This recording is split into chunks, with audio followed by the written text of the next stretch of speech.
ശയന പ്രദക്ഷിണത്തിലൂടെ പുണ്യം നേടാൻ ആയിരക്കണക്കിന് ഭക്തർ അഷ്ടമുടി വീരഭദ്രസ്വാമി ക്ഷേത്രത്തിലെത്തി.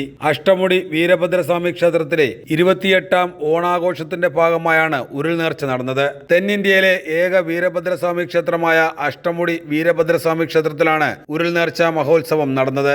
സംസ്ഥാനത്തിന്റെ വിവിധ ജില്ലകളിൽ നിന്നുള്ള നിരവധി ഭക്തരാണ് ക്ഷേത്രത്തിൽ ഉരുൾനേർച്ചയ്ക്കായി പങ്കെടുത്തത്. ദക്ഷയാഗ കഥയുമായി ബന്ധപ്പെട്ടതാണ് ഉരുൾനേർച്ച എന്നാണ് ഐതിഹ്യം. ഉദ്ദിഷ്ട കാര്യസിദ്ധിക്കും സർവ്വ ഐശ്വര്യത്തിനും ഉരുക്കളുടെ രോഗശാന്തിക്കുമായാണ് ഭക്തർ ഉരുൾനേർച്ച നടത്തുന്നത്.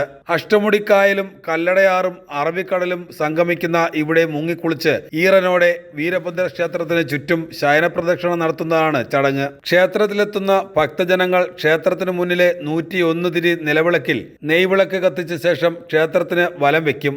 ദക്ഷ നിഗ്രഹത്തിനു ശേഷം ശിവൻ ജട പറിച്ചെറിഞ്ഞ് അത് 8ആയി പിളർന്ന് അഷ്ടമുടിയായി എന്നാണ് ഐതിഹ്യം. ഉത്സവത്തിനോടനുബന്ധിച്ച് ക്ഷേത്ര പരിസരത്ത് വ്യാപാരമേളയും ഒരുക്കിയിട്ടുണ്ട്. പരമ്പരാഗത വ്യവസായ ഉപകരണങ്ങളും മറ്റ് ഉൽപ്പന്നങ്ങളുമാണ് മേളയിൽ ലഭ്യമാകുന്നത്.